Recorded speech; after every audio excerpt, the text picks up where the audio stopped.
जय आरसीएम। जय RCM. Very good, very good. बजाओ सब लोग ताली। जय आरसीएम।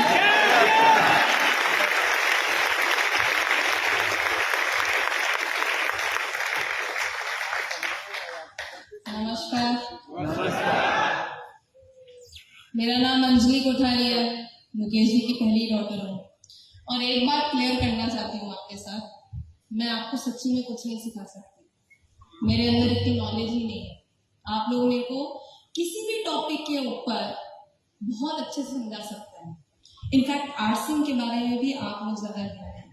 और मुझे क्या थोड़ा डर लगता है आप लोगों के सामने बात करने में, इतने बड़े बड़े लीडर के सामने बात करने में डर लगता है कि कुछ गलत बोल दिया तो सब लोग आएंगे पीछे में। नहीं, बट जैसे एक बार पापा ने अभी बताया, आरसीएम 23 साल का और मैं 24 साल की, तो शायद जो बढ़ती हुई स्टेज है ना आरसीएम की और मेरे पापा का जो करियर है वो शायद मेरे से अच्छा ज्यादा कोई जान नहीं सकता, क्योंकि मैंने शुरुआत से पढ़ती थी। और आज आपको मैं अपने साथ एक जर्नी पे लेना चाहती हूँ। ये जर्नी है मेरे 3 रियलाइजेशंस की। कितने?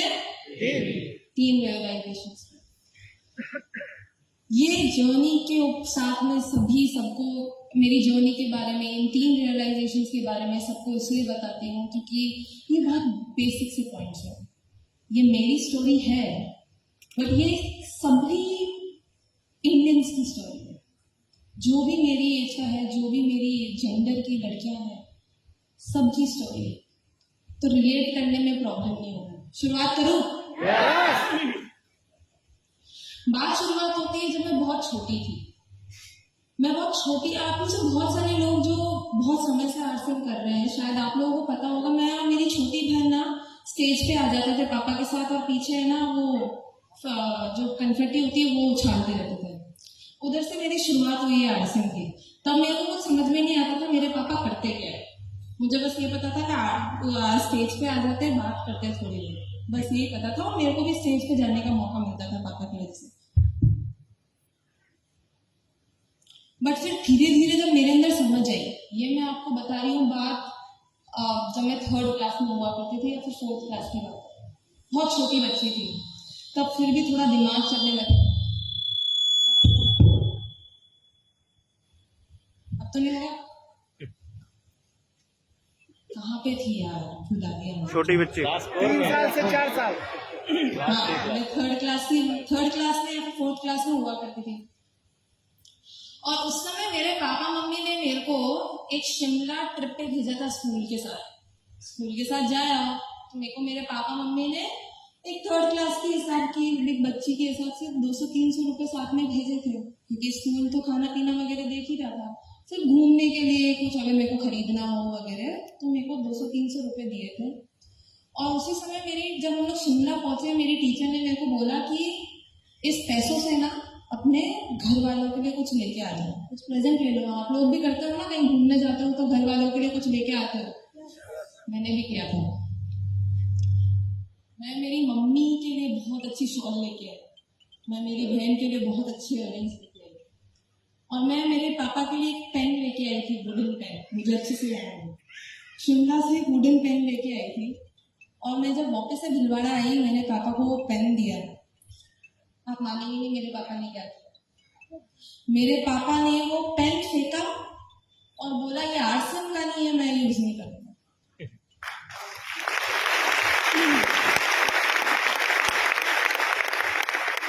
अभी आप लोगों को ताली बजाना बहुत अच्छा लग रहा होगा इसके ऊपर। आपको लग रहा होगा मुकेश जी सिर्फ आरसीएम के प्रोडक्ट्स यूज करते हैं, बट आपको पता है ना मैं छोटी बच्ची थी, मेरे ऊपर क्या गुजरी होगी। मुझे इतना गुस्सा आ गया था मेरे पापा के ऊपर, मैंने डिसाइड कर लिया इस इंसान के लिए कभी कुछ लाना ही नहीं, कभी कुछ करना ही नहीं इस इंसान के लिए, इसको रिस्पेक्ट ही नहीं। मैंने डिसाइड कर लिया कि मैं मेरे पापा के लिए कभी कोई गिफ्ट नहीं लाऊंगी, क्योंकि उसके बाद भी ऐसा होता रहा, बहुत होता रहा। पापा के साथ जब भी कहीं जाते तो ये आरसीएम का नहीं है, मैं नहीं करूंगा, ये नहीं है, वो नहीं है, जो भी जहाँ पे भी आरसीएम नहीं है मैं नहीं करूंगा, मैं नहीं जाऊंगा, बस यही रहता है। और फिर क्या धीरे धीरे जब भी है ना बहुत सारे हमारे घर पे ड्राइंग रूम भरा हुआ रहता था आरसीएम के डिस्ट्रीब्यूटर से, जो भी लोग बाहर ज्वाइन करना चाहते थे, जो एग्जिस्टिंग डिस्ट्रीब्यूटर्स थे, तो हमारा घर उससे भरा हुआ रहता था।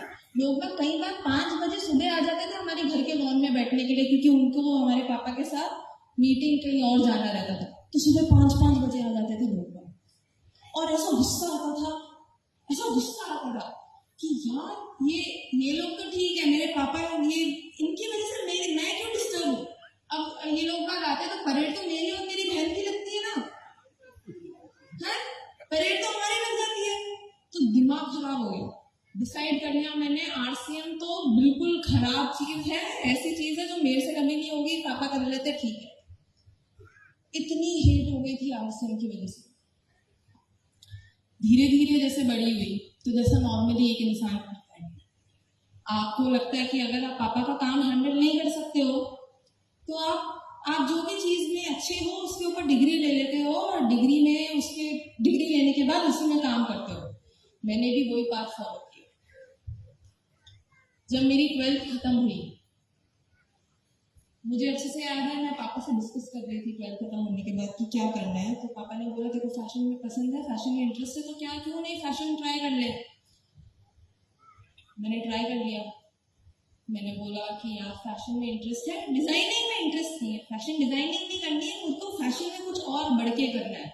तो मैंने फैशन कम्युनिकेशन, मतलब आपके कपड़ों के द्वारा या फिर फैशन की मार्केटिंग सबसे इजी वर्ड्स में समझा सकती हूँ कि जैसे आप कपड़े खरीदते हैं, डिजाइनिंग तो सिर्फ 20% प्रोसेस होता है कपड़ों के लिए, उसका रेस्ट 80% फैशन मार्केटिंग होती है, तभी आप बड़ी बड़ी ब्रांड्स को बड़ी मानते हो।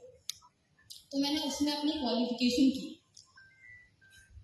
और क्वालिफिकेशन खत्म करने के बाद मैंने 3 कंपनी में अप्लाई किया था एज ए पब्लिसिस्ट, क्योंकि मैं बीच में भी जब कॉलेज में थी तब मैंने इंटर्नशिप्स खूब की थी, अलग अलग सेगमेंट में, अलग अलग, कभी फैशन स्टाइलिंग में, कभी मार्केटिंग में, कभी पीआर में। तो पीआर की इंटर्नशिप करने के बाद मुझे ऐसा लगा कि शायद मेरे लिए जो इंटरेस्ट मेरा जो है वो पब्लिसिटी में। तो जब मेरा ग्रेजुएशन हो गया, मैंने 3 कंपनीज में अप्लाई किया। मजे की बात है, तीनों कंपनी में एडमिशन हो गया, तीनों कंपनी में मैं पास हो गई। बट फिर एक कंपनी मेरे को बहुत ज्यादा शाइन की, वो थी रेनड्रॉप मीडिया। और रेनड्रॉप मीडिया काम करता था सेलिब्रिटीज के साथ और फिल्म्स के साथ, तो मेरा काम काफी हुआ करता था। शुरुआत के 1 साल मैंने सिर्फ अपने जितने भी सेलिब्रिटीज आप देखते हैं, शिल्पा शेट्टी, करण कुंद्रा, ये बिग बॉस में देखता है यहाँ पे, मेरे को लग रहा है देखते होंगे, देखते हैं सारे बिग बॉस की सेलिब्रिटीज को हैंडल किया, अनिल कपूर, प्रियंका चोपड़ा। आप मतलब किसी का भी नाम लीजिए, शायद थोड़ा ब्रीफ मोमेंट पे मैंने काम किया ही होगा, बट ये लोग थे जिनके ऊपर मैंने बहुत ज्यादा काम किया, जिनके साथ मैंने बहुत ज्यादा टाइम स्पेंड किया। और किसको अच्छा नहीं लगता है ना सेलिब्रिटीज के साथ घूमना फिरना, उनकी गाड़ी में बैठना, उनके घर पे जाना, उनके साथ खाना खाना, सबको अच्छा लगता है।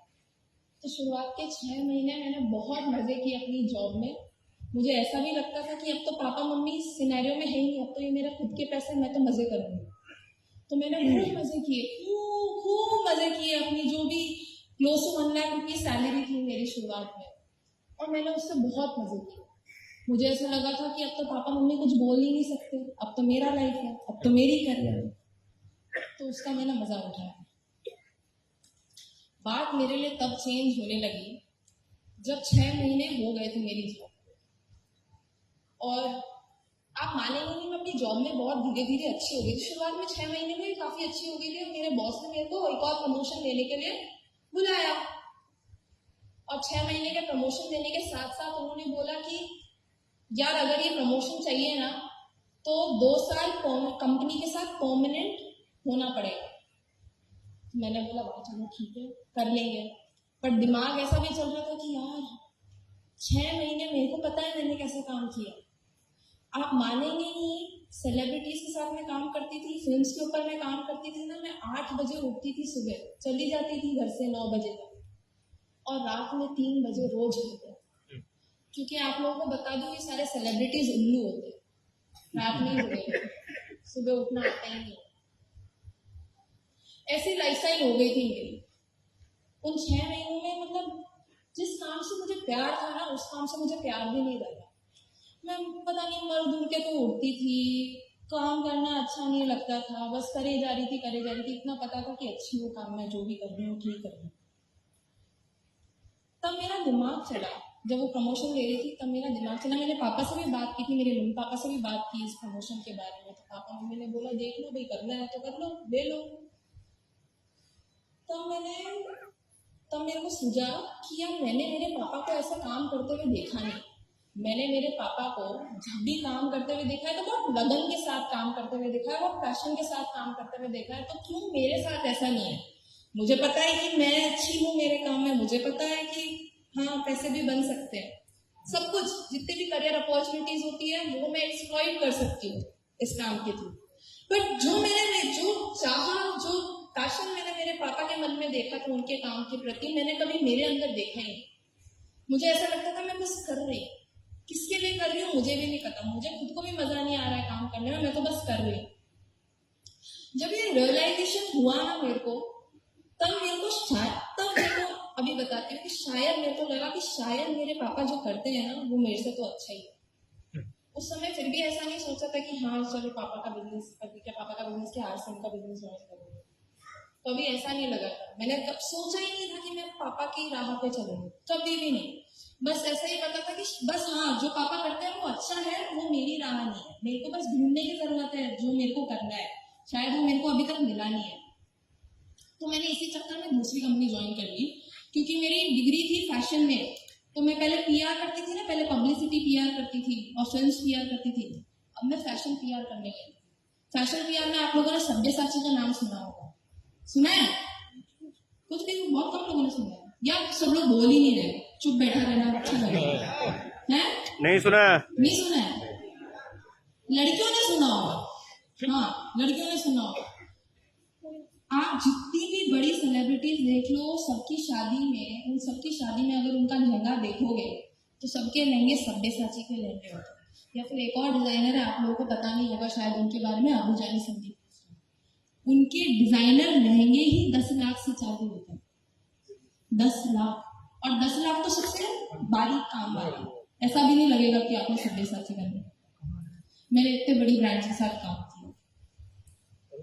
लगा क्योंकि मेरे को ऐसा लगा शायद चेंज ही उस समय बेटर ऑप्शन रहेगा मेरे लिए। तो मैंने चेंज कर ली अपनी नौकरी, और उसमें भी बिल्कुल भी मजा नहीं आ रहा, दिमाग खराब हो गया, वो तो सिर्फ थर्ड क्लास में। ऐसा दिमाग फ्राई हुआ कि मैंने पापा को बोला पापा यार बिल्कुल भी मजा नहीं आ रहा है काम में, क्या करूं? पापा ने बोला अब तो तेरी जर्नी, तू डिसाइड कर। ये मैं आपको स्टोरी इसलिए बता रही हूँ क्योंकि ये मेरा फर्स्ट रियलाइजेशन था कि क्यों मेरे पापा, मुझे जब लगने लगा कि शायद मेरे पापा कुछ करते हैं और अच्छा ही करते हैं और उनकी लाइफ अच्छी है। ये था मेरा फर्स्ट रियलाइजेशन। यहाँ पे इस समय मैं आरसीएम के बारे में बिल्कुल भी नहीं सोच रही थी, आरसीएम से लेना देना ही नहीं था, ए वन हैंड डिस्टेंस, बिल्कुल दूर रहा करती थी मैं आरसीएम से उस समय। फिर सेकेंड रियलाइजेशन मेरे को ये हुआ, अभी शायद आप लोगों से बहुत कम लोगों को समझ में आएगा जो मैं बोलने वाली हूँ, पर ये मेरे लिए बहुत बड़ा फैक्टर था। शायद मेरे जनरेशन के जो लोग हैं उनको समझ में आ जाएगा, बट जो मेरी जनरेशन के नहीं है उनको मैं समझाना चाहती हूँ। आप में से कितने लोगों ने AI आर्टिफिशियल इंटेलिजेंस का नाम सुना? हाथ खड़ा करके बता दीजिए। बहुत कम, आई थिंक 20% लोगों ने सुना। आर्टिफिशियल इंटेलिजेंस अगर आपको आसान सी भाषा में समझाऊं, आर्टिफिशियल इंटेलिजेंस का मतलब है कि आप जो चीजें मैन्युअली करते हैं वो कंप्यूटर्स करने लग जाए। आपका सारा डेटा, सब कुछ जो करता है वो कंप्यूटर अपने आप आराम से कर देता है। माने कि जैसे जो मेरी एज के नहीं है, जो मेरे दादा की एज के हैं, दादी की एज के हैं, वो उस समय बात करते थे कि यार जब हम लोग बुढ़े हो जाएंगे ना, तब देखना पूरे कंप्यूटर्स पूरी दुनिया में काम करेंगे, इंसानों की जरूरत ही नहीं पड़ेगी। और अब ये बताते हुए बहुत ज्यादा उनको आश्चर्य होगा कि ये चीजें होने लग गई है। आजकल ऐसा काम कोई सा भी नहीं है जो एक कंप्यूटर नहीं कर सकता, जिसके लिए इंसान की जरूरत है। ऐसा कोई सा भी काम नहीं है, आपकी सारी चीजें कंप्यूटर कर सकती है। और ये मेरे लिए इसलिए इतना बड़ा फैक्टर था क्योंकि मेरा कई बार काम हुआ करता था जर्नलिस्ट से, मीडिया चैनल से। कई बार क्या होता था, क्योंकि मेरी पब्लिसिस्ट की नौकरी थी, कई बार जो न्यूज़ आप देखते हैं ना, वो न्यूज़ पहुंचाने का काम मेरा होता था, क्योंकि मैं पब्लिसिटी कर रही थी। तो मेरे को जर्नलिस्ट से बहुत ज़्यादा टच में रहना पड़ता था। आप जितनी भी न्यूज़ देखते हैं ना, वो शायद मैं कभी कभार स्क्रिप्ट कर देती थी, क्योंकि जर्नलिस्ट की आदत होती है ऊटपटांग लिखना, तो उनको कंट्रोल करके रखना पड़ता है। इस कंट्रोल के पीछे कई बार मेरे को न्यूज़ या फिर आर्टिकल खुद बना के लिख के देने पड़ते थे। हाँ सर, पैसा उनसे लेना। उस काम को आज के 1 साल पहले मैं 2 दिन में करती थी। यानी कि मैं उसकी रिसर्च करती थी पहले, फिर उसके बारे में लिखती थी, फिर उसके अप्रूवल्स होते थे, बहुत सारे राउंड्स चलते थे। एक न्यूज़ आर्टिकल को पब्लिश करने के पीछे बहुत ज़्यादा माथापच्ची होती थी। बट आज के 6 महीने पहले एक टेक्नोलॉजी आई जिसका नाम है चैट जीपीटी। कितने लोगों ने सुना है चैट जीपीटी के बारे में? बहुत लोग। चैट जीपीटी एक ऐसा माध्यम है जिससे आप सिर्फ उसको बोलो कि देव भाई मैं एक स्पीच देने जा रही हूँ, तेरे को ये स्पीच तैयार करनी है। मेरे पापा को जब मैंने इस चैट जीपीटी के बारे में बताया तो पापा ने वही किया। पापा ने बोला मैं अपनी डॉटर से नाराज हूँ, एक लेटर लिखो। तो चैट जीपीटी ने पूरा लेटर लिख दिया। मतलब चैट जीपीटी ने आज जो मेरा 2 दिन का काम था वो 5 मिनट का काम बना दिया। और ये तो सिर्फ शुरुआत है। मुझे बस इसी से पता चल गया था कि ये फ्यूचरिस्टिक जॉब है ही नहीं। शायद मेरी जॉब मेरी भी नहीं रहेगी आने वाले 5 सालों में। ये तो सिर्फ शुरुआत है, ये तो सिर्फ आर्टिकल लिखना है। शायद बड़ी बड़ी चीजें कंप्यूटर्स कर लेंगे आने वाले फ्यूचर में। तब मेरे को रियलाइज हुआ कि मेरी जॉब मेरी रहेगी नहीं। बट डायरेक्ट सेलिंग ऐसा बिजनेस है जो कभी कोई कंप्यूटर कर ही नहीं सकता, आपके हाथ से कोई छीन नहीं सकता।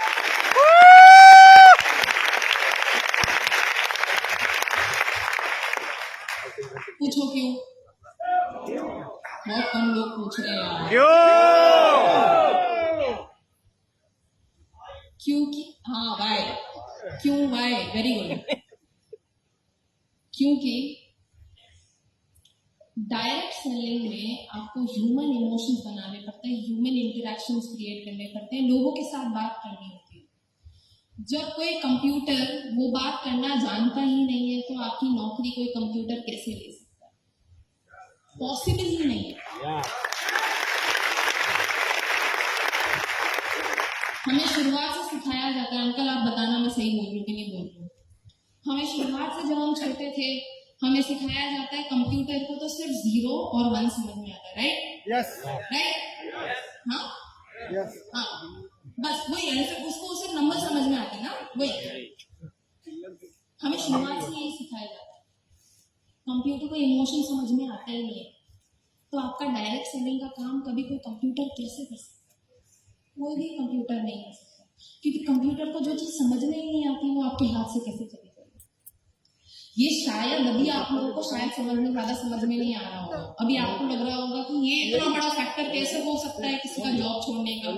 मेरा पापा जब भी किसी लीडरशिप मीटिंग में जाते हैं और बात करते, कभी आप लोगों ने अटेंड की होगी, तो पापा हमेशा बात करते हैं एक लीडर की क्या क्या गुण होते हैं, क्या क्वालिटीज होती है। उसमें से एक गुण है फ्यूचरिस्टिक अप्रोच। फ्यूचर में पहले आगे क्या होने वाला है उसको अभी जान लेना, वो एक बहुत बड़ी लीडरशिप क्वालिटी होती है।